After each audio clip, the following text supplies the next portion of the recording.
ئایا کورد ئاریە؟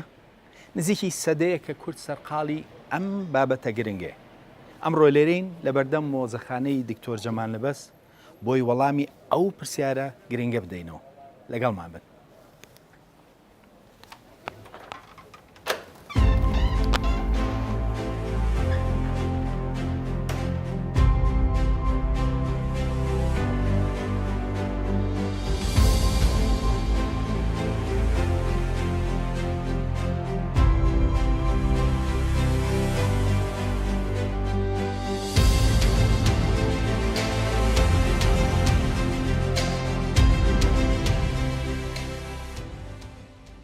لە سەدەی ڕابردووە بابەتی ئاریبوونی کورد بابەتێکی گەرم و زۆربەی پەرتووکە کوردیەکان بەوە دەست پێ دەکەن کە کورد لە بنەچەیەکی ئاریە.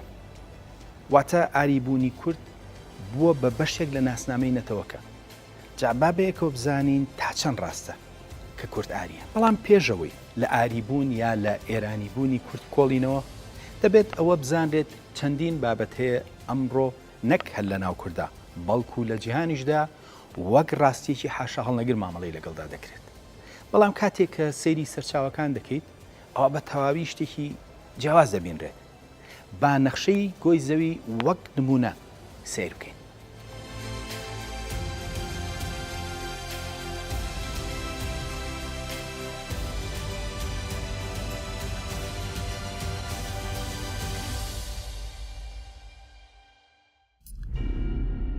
ئەو نەخشەی ئەم ڕۆی زەوی لەلایەن کەسێکی فیلمیشی بە ناوی گیراردز میرکاتۆر لە ساڵی 1569دا دروستکراوە. ئەوەش بۆ مەبەستی ئاسانکاری گەشتە دەریاییەکان دروستی کرد. بەڵام هەر لە بناغەوە چەند شتێکی تێدا بەدی دەکرێت کە ئەجەندایەکی ڕوونی لە پشتەوەی. ئەوەش ئەوەیە کە دەوڵەتە ڕۆژئاواییەکان گەورەتر دەرخراون لە دەوڵەتەکانی تر. ئەوروپا و ئەمریکا و رووسیا و گرینیلاند گەورەتر دانراون، لە کاتێکدا ئەفریقا و ئەمریکای خوار و هندستان بچووکتر. واتە ئەوروپیەکان لە بناغەوە ڕووبەری جیهانی ڕۆژاوای خۆیان لەو نەخشێدا بە گەورەتر داناوە، لە کاتێکدا جیهانەکەی بەرامبەریان لە ئەمریکای باشوورەوە بۆ ئەفریقا و هندستان بە بچووکتر دایانناوە. دیارە بە دڵنیایی لەبەرەوەی زەوی خڕە دروستکردنی نەخشەیەکی دروست ئاستەنگە. واتە دروستکردنی وێنەی وردەکاریەکانی سەر تۆپێک لەسەر کاغەزێک کارێکی زۆر گرانە. بەڵام گەورەکردنی ئەوروپا و ڕۆژاوا بە دڵنیایی مەبەستێکی ئەوروپی لە پشتەوەی. ئەمڕۆ دەستگا زانستیەکان هەمووی دان بەوە دادەنێن کە ئەو نەخشەباوەی ئەمڕۆی جیهان کە بووە بە ستاندەرد هەڵێ و هەندێک هەوڵ لەملاولا دراوە بۆ ڕاستکردنەوەی.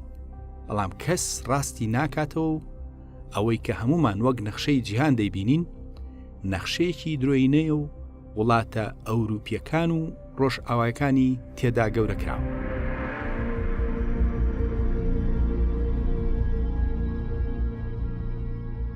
ئەم پێشەکیە بۆ ئەوە دەهێنمەوە کە هەندێک جاشتی زۆر سادەی ڕۆژانەمان هەڵێ و سەرەڕای ئەوەی کە بەشێکی بەرچاومان دەزانین هەڵەیە، بەڵام قوبوڵمان کردووە و هیچی سەبارەت ناکەین. بە تایبەت کە ئەو هەڵەیە لە بەرژەوەندی هەندێک وڵاتی بەهێز و کاریگەردا بێت.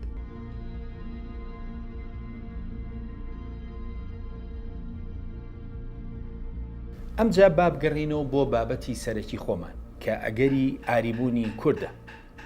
بەڵام ئێمە پێش ئەوەی بڵین کە کورد ئاریە یا ئاری نییە، سەرەتا بێ بزانین ئاری خۆی چییە. لەبەرەوەی ناتوانین ئێمە بزانین کە ئەو شتین یا ئەو شتەنین ئەگەر سەرەتا ئەو شتەمان نەناسی بێت. لەبەرەو هۆکارە زۆر گرنگە بزانین ئاری چییە. لە سەدەی هەژدەمی زاینەوە ئەوروپیەکان کەوت نەگەڕان بە دوای بنەچەی خۆیاندا لە سەردەمانێکدا کە ئەوان خەریکی داگیرکردنی وڵاتانی دەرەوە بوون. ئەو دەوڵەتانە بریتی بوون لە بەریتانیا، فەرەنسا، هۆڵەندا، ئیسپانیا و ئەوانی تر. لەم کەش و هەوایەدا ئەوروپیەکان دەستیان کردبوو بە قسەکردن لەسەر بنەچەی خۆیان. لە ساڵی 1786دا کابرایەکی دادوەری ئینگلیز بە ناوی سەر ویلیام جۆنس لە هندستان کە لەژێر دەسەڵاتی ئینگلیزدا بوو سەرنجی پەیوەندی نێوان زمانی سانسکریت و یۆنانی کۆن و لاتینیدا بوو. ئەو پێیوا بوو هاوشێوەییەک هەیە لەگەڵ ئەم زمانانەدا. جا ئەگەرچی ئەو ئاماژەی بەو پەیوەندیە کرد، بەڵام هیچ ناوێکی تایبەتی بۆ ئەو گروپە زمانەدانەنە. دوا بەدوای ئەو لە ساڵی 1813دا توێژەرێکی ئینگلیز بە ناوی تۆماس یەنگ بۆ یەکەم جار دەستەواژەی هندۆ-ئوروپی بۆ ئەو گروپە زمانەوانیە دانا. هەندێکی تر ناوی کەسی تر دەبن وەک یەکەم کەس. بەڵام ئەوەی گرنگە لە سەرەتای سەدەی 19دا ناوەکە بەکارهێنرا. واتە سەرەتا ئەوان پەیوەندی زمانەوانی نێوان زمانی سانسکریتی وڵاتی هند و زمانە ئەوروپیەکانیان سەرنجدا. ئەو وای کرد کە ناوێک دابنێن بۆ ئەو گروپە زمانەوانیە بە ناوی هندۆ-ئوروپی، واتە ئەوان پێیان وا بوو کە پەیوەندی هەیە لە نێوان زمانی سانسکریتی هند و ئەوروپادا. ئەمەش بابەتێکی زانستی و بەڵگەی زانستی پشتگیری دەکات. بۆ نمونە سەرڕایەوەی کە وڵاتی ئینگلیز هەزاران کیلۆمەتر لە کوردستان دوورە، بەڵام ڕستەیەکی ناسراوی شکسپیر وەک نمونە ئەو پەیوەندیەمان بۆ دەخاتە ڕوو. کاتێک شکسپیر دەڵێت to be or not to be، بە کوردی دەبێتە بی یان نەبی. ئەمە بەڕوونی و بە شێوەیەکی ساکار ئەو پەیوەندیە دەردەخات. یان بۆ نمونە وتی ئەوێری زمانی ئینگلیزی لە کوردیدا دەبێتە وت وریا، بە هەمان مانە. ئەم پەیوەندیە بۆ ئەوە دەگەڕێتەوە کە زمانی ئینگلیزی و کوردی سەر بە یەک خێزانی زمانەوانین کە ناوی لێنراوە هندۆ-ئوروپی. ئەم دوو زمانە هەردووکیان سەر بە خێزانەکەن، بەڵام لە ناو خێزانە زمانەوانیەکەشدا پەلەگروپی جیاواز هەیە. ئەمە نەخشەی خێزانی زمان هەندۆ-ئوروپیەکانە. لە نەخشەکەدا دەبینین زمانی کوردی یەکێکە لە زمانەکانی خێزانی زمانە هەندۆ-ئوروپیەکانە و بە هەمان شێوەش زمانی ئینگلیزیش بەشێکە لەو خێزانە. کەواتە ئەم پەیوەندیە لە نێوان ئەم زمانانەدا پەیوەندیەکی زمانەوانی و زانستی.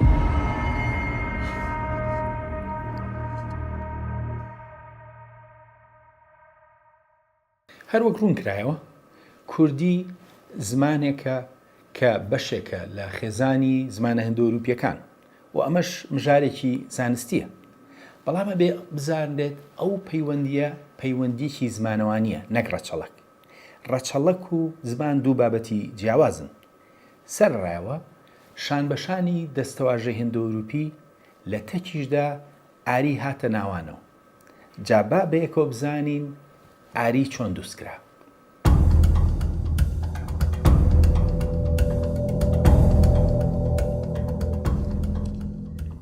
کاری زانستی هندۆ-ئوروپی کە لەسەر بناغەی زمان بوو وردە وردە گۆڕا. توێژەرێکی بنەچە ئەڵمانی لە دایکبووی 1823 بە ناوی ماکس میولەر وردە وردە پەریدا بە توێژینەوەکانی پێشخۆی و ئەو دەستەواژەی ئاری هێنایە ناو زانستی زمانەوە و تا ڕادێک زمان و ڕەگەزی لە بابەتەکەدا تێکەڵ کرد و ڕەگەزی ئاری بە خەیاڵات دروست کرد. دەبێتەوە بزانین کە ڕێگەز لە ڕێگای پشکنینی جینەکانەوە لە تاقیگەدا دەستنیشان دەکرێت، نەک لە ڕێگای زمانەوە. بەڵام بۆ سەردەما ئەو کارە نازانستیە قبول کرا. ئیتر دوای ئەو ئاری بە تەواوی کرا بە بابەتێکی گرنگ و تەنانەت کەسایەتیەکی فەرەنسی لە دایکبووی 1816 بە ناوی گۆبینۆ پەرتووکێکی لەو کەش و هەوا نوێدا بە زمانی فەرەنسی دەرکرد بە ناوی وتارێک لەسەر نایەکسانی ڕەگەزەکانی مرۆڤ.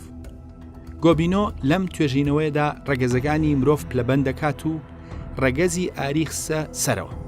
ئەو بە خەیاڵ ئەم ڕەگەزەی کرد بە ڕەگەزێکی نایاب، ژیر، بەتوانا و ئازا و چەند تایبەتمەندیەکی تری باش و ئەوانی کردە مەزنتر لە ڕەگەزەکانی تر. ئەمانە بێ ئەوەی کە زانست پشتگیری ئەوە بکات.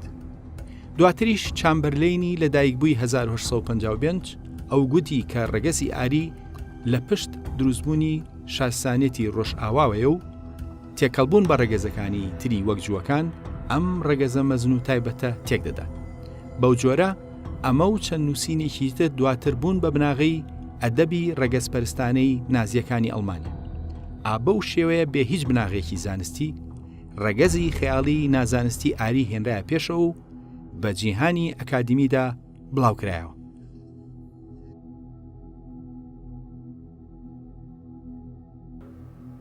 وەک بینیمان ڕاستە زانست پشتگیری لەوە دەکات کە پەیوەندیەکی زمانەوانی لە نێوان کۆمەڵێک زماندا هەیە کە بە خێزانی زمانە هەندوروپیەکان ناسراون. بەڵام ڕەگەزی ئاری دروستکراوی خەیاڵی هەندێک لە ئەوروپیەکان بوو کە دەیانویست ڕابردوویەکی شکۆمەندی هەڵبەسراو بۆ خۆیان دروست بکەن. پرسیارەکە ئەوەیە ئایا لە دەرەوەی ئەم هەوڵانەدا ئاری هەبووە؟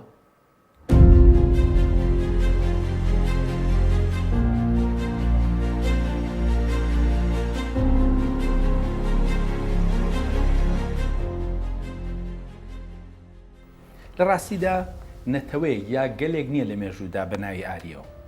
ڕاستە لە دەقەکانی سانسکریتدا ئاماژە بە خەڵکی ئاری کراوە وەک کەسانی مەزن و ڕەسەن، نەک وەک نەتەوە یاخود ڕەگەزێکی تایبەت و ئەوان وەکو چینێکی باڵا ئاماژیان پێکراوە و شوێنێکیش هەیە بە ناوی ئاریاوە کە زیاتر ئەفغانستانی ئەمڕۆیە. واتە کۆی دروستبوونی ئاری بەرهەمی خەیاڵاتی ناسیۆناڵستی و ڕەگەز پەرستانەی ئەوروپیەکانە. ئەمان هاتن چەنووشەیەکیان لە دەقە کۆنەکاندا دۆزیەوە و لەسەر بناغی ئەو چەنووشەیە نەتەوەیەکی خەیاڵیان دروست کرد. لەو ساتەوە ئەمە بووە بە مژارێکی گەرمی جیهانی ئەکادیمی و لە 100 ساڵی ڕابردوودا کوردیش خۆی بەم بابەتەوە سەرقاڵ کردەوە. کاتێک کە دەڵێن ئەم بابەتە هیچ بنەمایەکی زانستی نییە لەسەر بناغاوە دەڵێن، لەبەرەوەی لە سەدەی ڕابردووەوە چەندین توێژەری ناسرا و ئەم بابەتیان هەڵوەشاندۆتەوە. بۆ نمونە یەکێک لە توێژەرە بەناوبانگەکان بە ناوی لیۆن پالیاکۆڤی فەرەنسی لە پەرتووکێکدا لەژێر ناوی Aryan Myth: A History of Racist and Nationalist Ideas in Europe ئەفسانەی ئاری مێژووی بیرۆکەی ڕەگەزپەرستی و ناسیۆنالیزم لە ئەوروپادا ئەم بابەتەی ڕوون کردوتەوە. پالیاکۆڤ پەرتووکەکەی لە ساڵی 1975دا دەرکردووە و وەک لە ناو نیشانەکەیدا دەبینین ئەو ئاری بە ئەفسانە دادەنێت. ئەم لە کۆی پەرتووکەکەیدا ڕوونی دەکاتەوە کە چۆن زانستی زمانەوانی کە بە هەندۆروپی ناسراوە وردە بۆ خزمەتی بیری ڕەگەزپەرستی ئەوروپی سوودی لێوەرگیراوە و ئەفسانەی ئاری بەرگێکی درۆینەی زانستی کراوەتە بەر. لەو کاتەوە چەندین کەسی تر بە قوڵی لەسەر ئەم بابەتیان نووسیوە.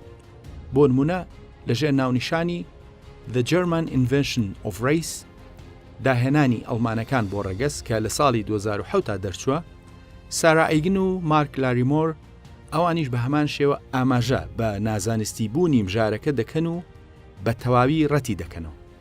لە تەکیدا هەموو هەوڵەکان دەخەنە ڕوو کە بۆ مەبەستی سیاسی ویستویانە دەستەواژەی ئاری بەکاربێنن. چەندین پەرتووکی تر کە هەروەک لە ناونیشانەکانیاندا دەردەکەوێت ئەو تیۆریە بە ئەفسانە دادەنێن و هەمویان پێیان وایە کە لە دەرەوەی زانستا ئەو تیۆریەدا ڕێژراوە. سەرڕایەوە هەندێک لە لێکۆڵەران لە کوردستان و ڕۆژهەڵاتی ناوەڕاست کە ئاگاداری ئەوە نین هێشتا داکۆکی لەم ئەفسانە نازانستیە دەکەن. دەیان لێکۆڵینەوە و پەرتووک ئەمڕۆ ڕخنن لەو تیۆریە دەگرن و ئاماژە بە نازانستی بوونی دەکەن. ئەم تیۆریە نازانستیە چەندین نەتەوە بۆ مەبەستی سیاسی سوودی لێوەرگرتووە. بۆ نمونە نازی ئەڵمانەکان بۆ پتەوکردنی هزی ڕەگەزپەرستانەی باڵایی ڕەگەزی ئاری و ئەڵمان سوودیان لێبینیەوە. هەروەها ڕووسەکان بۆ مەبەستی فرانواخوازی خاکەکەیان لە ناوچەکانی باشوورەوە سوودیان لێدەبینی. هەروەها بەریتانیەکانیش سوودیان لەم تیۆریە بینیوە. ئەوان لە ڕێگای ئەم تیۆریەوە دەیانویست بە خەڵکانی هەند بڵێن ئێمە و ئێوە لە یەک ڕەچەڵەکین. بەو شێوەیە لە ڕێگای ئەو تیۆریەوە دەیانویست شەرعێت بدەن بە داگیرکاری هندستان. دواتر ئەم هەوڵە سیاسی و نازانستیە پەڕیەوە بۆ ڕۆژهەڵاتیش.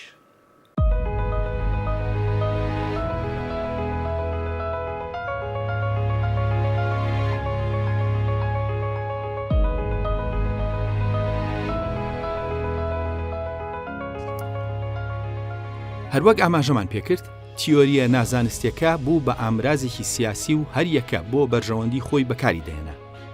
شای ئێرانیش بە هەمان شێوە سوودی لە بابەتەکە بینیوە. ئەو سەبارەت کورد دەڵێت پاکترین فارس پاکترین ئاری لە دابوونەریت و زمان و مێژوودا و هەروەها گوتوێتی کوردەکان پاکترین ئارین وەک ئێمە، واتە نەتەوەی کورد فارسە و هەروەها ئاریەکی پاکە. بۆ ئەو مەبەستەش ئەو مێژوونووسە کوردانی کە بە ئاڕاستەی ئاری و ئێرانی بوون کاریان دەکرد وەک ئایەتوڵڵای مەردوخی و ڕەشید یاسمی لەلایەن حکوومەتی شاوە هاوکاری دەکران. ئەوەش لەبەرەوەی کە ئەو مێژووی ئەوان بۆ کوردیان نووسی بوو بە مەبەست بوو بێدیان بێمەبەست لە خزمەتی سیاسەتی ئەو کاتەی شای ئێراندا بوو، هەروەک لەم بەڵگەنامەیەدا دەبینرێت.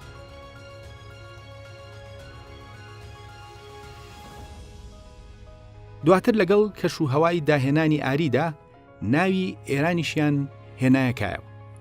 لە سەرەتای سەدەی 20دا ڕۆژهەڵاتناس و شوێنەوەناسی ئەڵمانی بەناوبانگ ئێرنست هەرزفیلد لە گریمانەیەکدا گوتی کە ناوی ئێران پەیوەندیەکی مێژوویی هەیە بە هۆزە ئاریەکانەوە کە کۆچیان کردو بۆ ناوچەکە.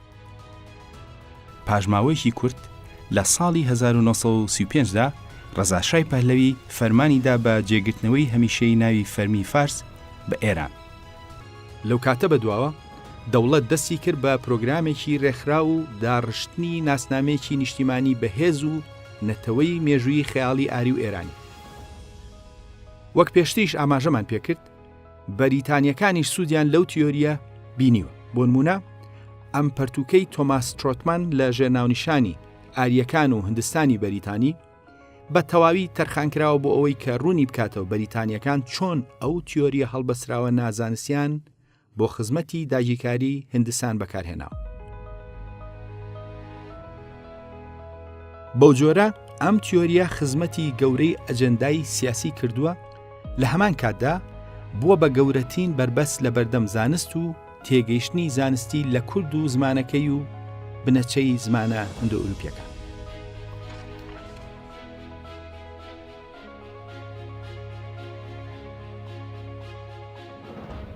وەک بینیمان ڕەگەزی ئاری مژارێکی نازانستیە و بۆ مەبەستی سیاسی بەکارهێنراوە، بەڵام دواتر لەسەر ئەو بنەما خەیاڵی و نازانستیە ناوی ئێران درا بەو دەوڵەتەی کە ئەمڕۆ بە ئێران ناسراوە. سەرڕایەوە هەندێک دەڵێن ناوی ئێران ناوێکی مێژوویە و نەتەوەی ئێرانیش هەر بابەتێکی مێژووی دێرینە، لەبەرەوەی شای ساسانی ئاماژەی بە ئێران کردووە. جا با بزانین تا چەند ئەو ئێرانە بەو شێوەیە کە باز دەکرێت. لە ڕاستیدا ناوی ئێران لەلایەن ساسانیەکانەوە ئاماژەی پێکراوە و لە سەرچاوی دواتریشتا هەیە، بەڵام سەرچاوە ئیسلامیەکانیش ئاماژەیان بە ئێران شەهر کردووە. بۆ نمونە ئەلمەقدیسی کە لە ساڵی 991دا کۆچی دوایی کردووە دەڵێت کە ئێران شەهر شوێنێکە لە نیساپور کە نیشاپوری ئەمڕۆیە و جاری تر دەڵێت کە هەموو نیساپورە. مەسعودی کە لە سەدەی دەیەمدا ژیاوە دەڵێت ئێران شەهر شوێنێکە لە نیساپور و هەندێک جاری تر دەڵێت کە شانشینێکە لە ڕۆژهەڵاتی ئێرانی ئەمڕۆ. واتە سەرچاوە ئیسلامیەکانیش ئاماژە بە شوێنێک دەکەن لە ڕۆژهەڵاتی ئێرانی ئەمڕۆ. بەڵامەوانەی کە داکۆچی لە ناوی ئێران دەکەن زۆرجار دەڵێن ناوی ئێران لە خاکی ئاریای دێرینەوە هاتووە کە سەرچاوە یۆنانیەکان ئاماژیان پێکردووە. جابا بزانین ئەو خاکی ئاریایی کە سەرچاوە یۆنانیەکان ئاماژەی پێدەکەن کوێی گرتوۆتەوە. نزیکی 2000 ساڵ لەمەوبەر مێژوونووس و جوگرافی ناسی یۆنانی سرابۆ ئاریانە دەستنیشان دەکات کە ئەویش لە پێش خۆی لە ئیراتۆسینسەوە وەریگرتووە کە لە سەدەی سێهەمی پێش زایندا ژیاوە. سرابۆ دەڵێت ئاریانە ئیراتۆسینس دەڵێت لە ڕۆژهەڵاتەوە دەگاتە ڕووباری هندۆس لە باشوورەوە بە دەریای گەورە لە ڕۆژهەڵاتەوە لەگەڵ پارۆپامیسوس و بە زنجیرەچیایەکدا دەڕوات هەتا دەگاتە دەروازەی قەزوین.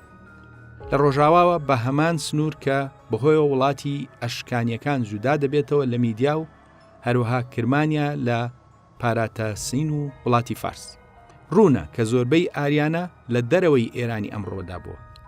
ئەو وڵاتی ئاریانە وڵاتی فارس میدیا و ئەشکانی نەگرتوۆتەوە تا ڕادەیەک ئەفغانستانی ئەمڕۆ بووە. پتۆڵمیش بە هەمان شێوە زۆربەی ئاریانە دەخاتە دەرەوەی ئێرانی ئەمڕۆ، کەواتە وڵاتی فارس، وڵاتی میدیا، وڵاتی ئەشکانی و زۆر شوێنی تری ئەمڕۆی ئێران لە دەرەوەی سنووری ئاریانەدا بوون. بەو جۆرە وڵاتی ئاریا زیاتر ئەفغانستانە نەک ئێران، کەواتە ئەگەر ئاریا و ئێران یەک نەبن ئەو ئەگەرش ئەگەرێکی نادروستە. ڕاستە پادشا ساسانیەکان ئاماژە بە ئێران دەکەن، دواتریش ئاماژە بە ئێران کراوە، بەڵام ئەوان ئاماژیان بە وڵاتێکیان کولتورێک نەکردووە، بەڵکو بە ناوچەی ژێر دەسەڵاتی خۆیان کە زمان و ڕەگەزی جیاوازی وەک کورد، فارس، تورک، عەرەب، ئەرمەنی، ئارامی و چەند نەتەوەیەکی تر و خەڵکانی تری تێدا بوو. هەروەک چۆن ڕۆم بە وڵاتی خۆی گوتووە خاکی ڕۆم، بەڵام چەندین نەتەوەی تێدا بوو. بە هەمان شێوە خاکی عوسمانی کە کورد و عەرەب و فارس و ئارامی و سریان و دەیان نەتەوەی تری تێدا بوو. واتە ئێران ناوی نەتەوە نەبووە، بەڵکو ناوی خاکی ئیمپراتۆریەت و قەڵەمڕەوی دەسەڵات بوو. بەو جۆرە یۆنانیەک، بولگاریەک، ئەلبانیەک و چەندین نەتەوەی تر وڵاتەکەیان سەردەمانێک بەشێ بووە لە ئیمپراتۆریەتی ڕۆم. بەڵام ئێستاکە ئەوان ناڵێن ئێمە ڕۆمین و زمانەکەمان ڕۆمیە. بە هەمان شێوە خاکی کوردیش سەردەمانێک بەشێک بووە لە ئیمپراتۆریەتی ساسانی بە ناوی ئێران، بەڵام ئەمڕۆ کورد نابێتە ئێرانی. بە هەمان شێوە سەردەمانێک سووریا و میسر بەشێک بوون لە دەوڵەتی عوسمانی، بەڵام ئەمڕۆ سووریا و میسر نابنە عوسمانی. وەک سەرنجرا ناوی ئێران بەو مانایی ئەمڕۆ ناوێکی نوێ و لەسەر بناغی ئەفسانەی خەیاڵی ئاری دروستکراوە و هەروەها ئەم ناوە بۆ مەبەستی پتەوکردنی دەسەڵاتی دەوڵەتێک سوودی لێ دەمێنێت. بەڵام کێشەکە لەوەدایە ئەمڕۆ دەڵێن زمانی کوردی زمانێکی ئێرانی و لە ڕێگای ئەم دەستەواژەیەوە خەریکە زانست و سیاسەت تێکەڵ دەکرێت. جابا بەیەکەوە بزانین زمانی کوردی زمانێکی ئێرانیە؟ لێکۆڵینەوە زانستیەکان هەمویان لەسەرەوە کۆکن کە گروپە زمانێک هەیە لە ڕۆژهەڵاتی ناوەڕاستدا کە بەشێکە لە خێزانی زمانە هەندۆروپیەکان کە ناویان لێناوە زمانە ئێرانیەکان. ئەم گروپە کوردی و فارزی و بەلوچی و چەند زمانێکی تری تێدایە و پەیوەندی هەیە لە نێوانیاندا. ئەم پەیوەندیەش زانست پشتگیری دەکات. بەڵام ئەم ناوە لەسەر ئەو خەیاڵ و ئەفسانەی ئاریەوە دانراوە کە گوایە ماد و فارسەکان لە ڕۆژهەڵاتەوە کۆچیان کردو بۆ ئەم ناوچێ. ئەمە بە تەواوی پێچەوانەی زانستە و هیچ بەڵگەیەکیشی لە پشتەوە نییە. لەبەرەوەی نوێترین تیۆری زمانەوانی جیهان کە لە مانگی حوتی ساڵی 2023دا لەلایەن دەستگای ماکس پلەنکەوە لە ئەڵمانیا دەرکرا، دەڵێت کە زمانی هەندۆروپی لە کوردستانەوە بە جیهاندا بڵاو بۆتەوە. کەواتە کە زمانەکە خۆی لە کوردستانەوە سەری هەڵدابێت، ناوی زمانە ئێرانیەکان نەک هەر نازانستیە، بەڵکو بابەتە زانستیەکە شتێک دەدات و لەگەڵ ناوەکەدا ڕوانگەیەکی هەڵە دروست دەبێت بۆ مێژوو زمان کە دژی بابەتە زانستیەکە دەبێت. لە کاتێکدا کە کاتی خۆی ناوی ئێران دراوە بەو گروپە زمانی کە زمانی کوردی تێدایە، ئەو سەردەمە بڕوا بە تیۆری ئاری کرابوو. ئەو بۆچوونەش دەیگوت کە زمانەکە لەو ناوچانەی ئێرانەوە هاتوون. بەڵام وەک گوتم تیۆری نوێ دەڵێ زمانی هندۆروپی لە کوردستانەوە بە جیهاندا بڵاو بێتەوە. ڕاستیەکەی هەر زمانی هندۆروپی نییە کە لە کوردستانەوە بڵاو بێتەوە، بەڵکو شوێنی ماڵیکردنی گەنمی جۆری ئینکۆر نەخشەی کوردستان دروست دەکات. هەروەها ئاژەڵەکانی وەک بزن، ڕەشە وڵاخ، مەڕ و بەراس لەسەر خاکی کوردستان بۆ یەکەم جار ماڵی کراون. یەکەم پەرزگە لە مێژووی مرۆڤایەتیدا لە نزیک ئورفەیە لە گرێمیرازان لە باکووری کوردستان کە ئەمانە هەمووی دەیسەلمێنن زمانەکە و شارستانیەتەکەش لە کوردستانەوە بە جیهاندا بڵاو بۆتەوە.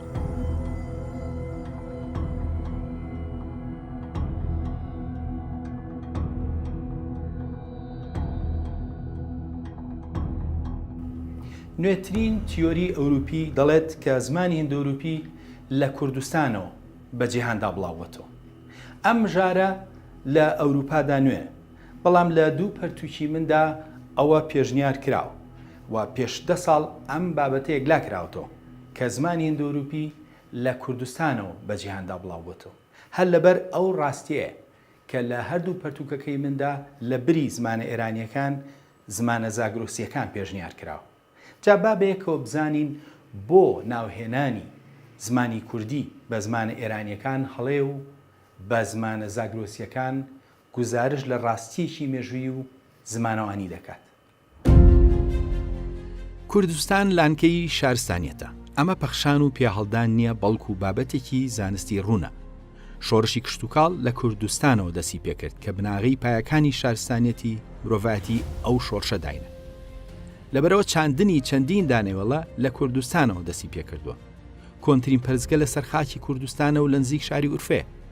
کۆنترین تۆڕی ماسی لە مێسۆپۆتامیا و دەوروبەریدا لە بێسانسور دۆزراوەتەوە. پولە قوڕینەکان کە 10,000 ساڵ لەمە بەرداهێنران کۆنترینیان لە سەرخاکی کوردستان دۆزراونەتەوە و دروست کراون و دواتر بوون بە بناغی نووسینی مێخی کەواتە سەرەتای شارستانێتەکە لە سەرخاکی کوردستانە و ئەمڕۆ دوای 10 ساڵ لە پەرتووکەکانی من لە نوێترین لێکۆڵینەوە تا دەڵێن زمانی هیندۆروپی لە کوردستانەوە دەستی پێکردووە. ئەگەر زمانی هیندۆروپی لە کوردستانەوە دەستی پێکرد بێت و کوردیش زمانێکی هیندۆروپی بێت و کۆنترین شوێنەوارەکان لە دامێنی چیاکانی زاگرۆزدا بن کەواتە ناوی ئێرانی بۆ گروپە زمانی کوردی و ئەوانی تر هەڵێ. هەر لەبەر ئەمەیە کە دوو پەرتووکی من زمانی کوردیان خستۆتە ناو گروپە زمانێکی نوێوە بە ناوی زاگرۆسی کە سۆمەری کۆنترین زمانی ناسراوی ئەو گروپێ. ئەوەش لەبەرەوەی کە ئەو ناوە گزارش لە ڕاستیەکی زانستی دەکات و شوێنەوار زمان و مێژوو پشتگیری دەکەن. لە کاتێکدا دەستەواژەی ئێرانی لەگەڵ ئەفسانەی ئاری نازانستیدا دروستکراوە و ئەمڕۆ بۆ مەبەستی سیاسی و شەرعێدان بە دەوڵەتی ئێران و ناسنامەی خەیاڵی ئێرانی سوودی لێوەردەگیرێت. کەواتە کە ئاری ئەفسانە بێت و ئێران لەسەر ئەو بناغە ئەفسانەیە دروست بوو بێت بە دڵنیایی ناوی ئێرانی بۆ گروپە زمانی کوردی هەڵێ و دژی زانستە و ئەویش ئەفسانێ. هەر لەبەر ئەمەیە کە دەگوترێت زمانی کوردی زمانێکی زاگرۆسیە. کێشەکە لەوەدایە ئەم ئاری و ئێرانە ئەفسانەیە کە بەرگێکی زانستی کراوەتە بەر تێگەیشتنێکی هەڵە لەسەر زمانی کوردی و مێژووی نەتەوە کە دروست دەکات. زۆرجار خەڵکی وڵاتی ئێران و عەرەب و تورکیش دەڵێن کورد ئێرانیە و لە ئێرانەوە هاتووە. ئەم بۆچوونە هەر لە ئاسی خەڵکی ئاساییدا نییە، بەڵکو خەڵکی ناوداری بواری مێژووش ئەوە دەڵێن.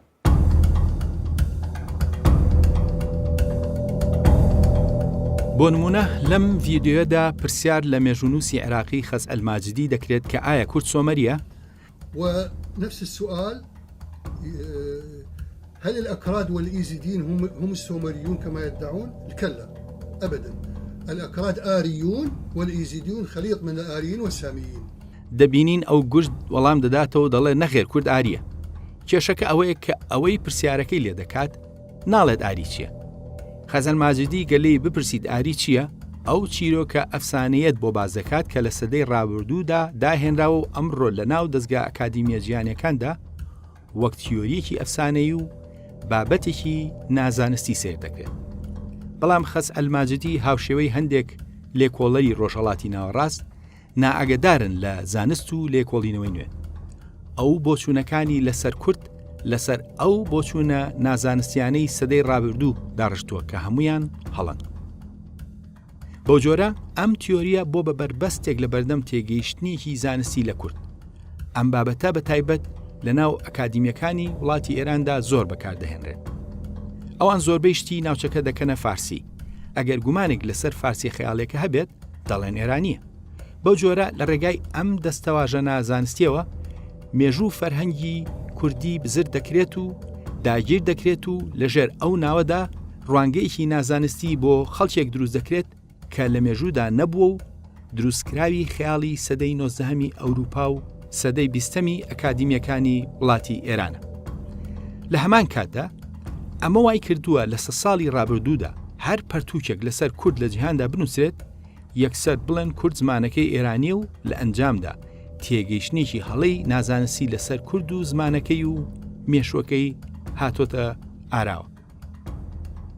ئەمە دووجاری زۆربەی ئەو پەرتووکانەش بۆتەوە کە لەلایەن کوردەوە نووسراون. بە جۆرێک هەندێن باگەشەی ئەوە دەکەن کە کورد لە فارس ئێرانیترە. بۆ نمونە مێژوونووسێکی کوردی وەک کەلیموڵڵای تەوەحودی خوراسانی لە ڕووی دڵسۆزیەوە بانگەشەی ئەوە دەکات کە کورد ناوی ئێرانی دروست کردووە. هەندێک سیاسیەکانی کورد تەنانەت دەڵێن کورد لە هەمووان ئێرانیترە. ئەمە وای کردووە لە 100 ساڵی ڕابردوودا زۆربەی ئەو پەرتووکانی لەلایەن کوردەوە لەسەر مێژوو زمانی کوردی نووسرابێتن یەکسەر ئاماژە بە ئاری و ئێرانی بوونی کورد و گەڕانەوەی زمانی کوردی بۆ ئاوێستا بکرێت و کورد بگەڕێنرێتەوە بۆ ڕابردوویەکی خەیاڵی نازانستی. لە ڕاستیدا ئەفسانەی ئاری نازانستی گەورەترین زیانی گەیاندووە بە توێژینەوە و تێگەیشتن لە مێژووی کورد و زمانەکەی. بەڵام ڕۆڵێکی گەورە و بێبنەمای نازانستی داوە بە نەتەوەی فارس. هەر لەبەر ئەوەشە گەورەترین پاڵپشتی بۆ ئەم ئەفسانەیە لە وڵاتی ئێراندا هەیە، لەبەرەوەی ناسنامەی نیشتیمانی ئێرانی و ناوی وڵاتەکەش ئێران لەسەر ئەفسانەیەکی نازانستی دروست بووە. هەڵوەشانەوەی تەواوی ئەو تیۆریە واتە هەڵوەشانەوەی وێژەی درۆینەی ناسنامەی ئێرانی. لەبەر ئەم هۆکارێک کە گەورەترین پشتگیری لە وڵاتی ئێراندا بۆ ئەم تیۆریە هەیە. سەرڕای ئەو هەموو تێگەیشتنە هەڵەیە کە لەسەر بناغی ئەم تیۆریە ئەفسانەیە گەڵاڵەکراوە، نوێترین تیۆری دەڵێت کە زمانی هیندۆروپی لە کوردستانەوە بە جیهاندا بڵاوبووەتەوە. کەواتە بەپێی ئەو تیۆریە زمانی کوردی زمانێکی زاگرۆسیە و لە کوردستانەوە دەستی پێکردووە. لە ڕاستیدا ئەو ڕاستیەی کە کورد سەرەتای شارستانیەتی ناوچەکەیە لە سەرچاوەی بابلیدا بەپێی تێگەیشتن و دەربڕینی ئەو سەردەمە ئاماژەی پێکراوە. نزیکی 2300 ساڵ لەمەوبەر مێژوونووس و ئەستێرەناسی بابلی بێروسوس ئاماژە بۆ ڕاستیە دەکات. بیرۆسوس مێژوونووس و پیاوی ئاینی و ئەستێرەناسی خەڵکی بابل بوو. ئەو بە کلدانی ناوی هاتووە، بەڵام لە سەرچاوەی یۆنانیدا ئاماژەی پێکراوە. لەبەر ئەوە ناوەکەی بە بیرۆسوس نووسراوە. لە کاتێکدا بەپێی زمانی ئارامی دەکوترێت کە ناوی خۆی بەرعۆثا بووە و یۆنانیەکان کردویانە بە بیرۆسوس. ئەم مێژوونووسە لە سەدەی سێمی پێرزاین پەرتووکێکی لەسەر بابل نووسیوە لە سێ بەرگدا کە باسی مێژووی بابل و زانستی ئەستێرەناسی کردووە. ئەو لە سەردەمی حکمی یۆنانیەکاندا پەرتووکەکەی نووسیوە، لەبەرەوە بە زمانی یۆنانی نووسیوەتی. پەرتووکەکانی بزرن، بەڵام چەندین سەرچاوە یۆنانی و ڕۆمی دوای خۆی ئاماژیان بە زانیاری ناو پەرتووکەکەی کردووە. بیرۆسوس هاتووە مێژووی ناوچەکەی خۆی نووسیوە. ئەو دەڵێت سەرەتا پادشاکانی بابل دوای لافاوەکە 86 بوون. 84یان مات بوون و دوانیان کلدانی. بە دڵنیایی نابێت مێژوونووسێکی بابلی کە دەستی بە ئەرشیفی دەوڵەمەندی ئەو سەردەمەی بابل گەیشت بێت ئاگاداری مێژووی خۆیان نەبوو بێت. سەرڕایەوە قسەکانی بە تەواوی دژی ئەو بۆچوونەی ئەمڕۆیە کە مادەکانی کردووە بە خەڵکی کۆچبەر بۆ ناوچەکە کە گوایە 2800 ساڵ لەمەوبەر هاتوونەتە ناوچەکە. پرسیارەکە ئەوەیە، ئەی بۆ بیرۆسوس بە پێچەوانەی جیهانی ئەمڕۆ ئەو بابەتەی لەسەر مێژووی شوێن و دەڤەرەکەی خۆی نووسیەتی و بنەچەی شارستانیەتی بابلی گەڕاندەوە بۆ مادەکە؟ وەڵامەکەی ڕوونە. بیرۆسوس پەرتووکەکەی بە زمانی یۆنانی و بۆ خوێنەری ئەو زمانە نووسیوە. لە ناو یۆنانیەکاندا مادەکان دەناسران، بەڵام سۆمەریەکان نەدەناسران. هەر لەبەر ئەوەیە کە ئەو سەرەتای پاشاکانی بابلی بۆ مادەکان گەڕاندۆتەوە. ئەو مەبەسی سۆمەریەکان بووە، بەڵام گەربی نووسایە سۆمەرین خوێنەری یۆرانی لە پەرتووکەکەی نەدەگەیشتن. لەبەر ئەوە ناوی ناون مات، لەبەرەوەی کە ئەو ماد و سۆمەری وەک یەک نەتەوە بینیوە. دواتریش لە دەیان سەرچاوەدا کورد بە ماد لە قەڵم درا و هەندێک لە مێژوونووسان وەک هایتومی کریاکۆس و میکائیلی سریانی بەڕوونی دەڵێن جاران پێیان دەگوتن ماد و ئەمڕۆ بە کورد ناویان دەهێنن. کەواتە گەر کورد ماد بن و مادیش سۆمەری، بەو شێوەیە سۆمەریەکان هەر کورد بوون، بەڵام کوردی دەژ بوون. هەر لەبەر ئەوەشە کە بیرۆسوس بە ماد لە قەڵەمی داون. ئەمانە هەمووی ئەوە دەسەلمێنن کە زمانی کوردی و فەرهەنگەکەی لە چیاکانەوە بڵاوبۆتەوە بە ناوچەکەدا و زاگرۆز مەڵبەندی زمانی هیندۆروپیە و زمانی کوردیش کۆنترین زمانی زیندوی ئەو گروپە زمانەوانیە. هەر لەبەر ئەوەشە دەستەواژەی ئاری و ئێرانی دوو دەستەواژەی سەردەمانێکن کەوا دەزانرا زمانەکە لە شوێنی ترەوە هاتۆتە کوردستان. بەڵام کە نوێترین لێکۆڵینەوە ئەوە بسەلمێنن زمانەکە لە کوردستان و بڵاوبۆتەوە، کەواتە دەبێت کۆی ئەو بۆچوونە دێرینە سەبارەت بە بنەچەی کورد و زمانەکەی و مێژوەکەی بگۆڕێت. کەواتە وەک ڕوون بووە ئاری و ئێرانی دوو دەستەواژەی نازانستین و زیاتر خزمەتی ئەجەندای ئایدیۆلۆژی و نەخشەی سیاسیان کردووە وەک تێگەیشتن لە مێژوو.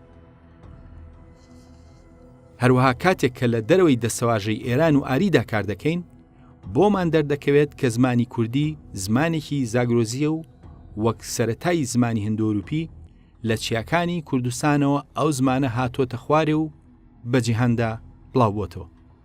بۆ ئەوەی لە خۆمان و لە مێژوو لە فەرهەنگمان بگەین، دەبێت پێداچوونەوە بە هەموو ئەو بۆچوونانەدا بکەینەوە کە لە ڕابردوودا لەسەر ئەم بابەتانە دراون. ئەوەش بە ئامانجی ئەوەی کە بە شێوەیەکی زانستی لە خۆمان بگەین. هەروەک لەم بەرنمەیەدا ڕوون بووە ئاری و ئێرانی دوو دەستەواژەی نازانستین و لە بناغەوە بۆ مەبەستی سیاسی بەکارهێناوە.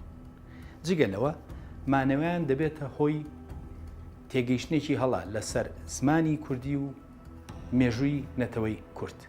لەبەرەوە لە 10 ساڵی ڕابردوودا پێشنیازی زمانە زاگرۆسیەکان کراوە لە بری زمانە ئێرانیەکان لەبەرەوەی ئەم ناوە زانستیە و گزارش لە ڕۆڵی زمانی کوردی و مێژووی نەتەوەی کورد دەکات.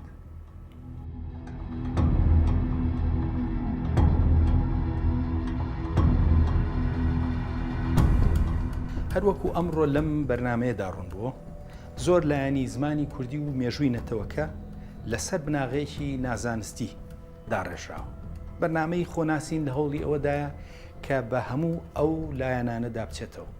ئەوەش بە ئامانجی ئەوەی کە خۆمان بناسین وەک ئەوەی کە هەبووین و هەین، نەک وەک ئەو ڕوخسارە درۆینەی کە لە 100 ساڵی ڕابردوودا لە دەستگا ئەکادیمیە جیهانیەکاندا بۆمان دروستکراوە.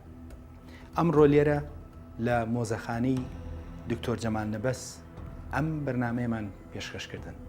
تا بەرنامەیەکی تر خواتان لەگەڵ.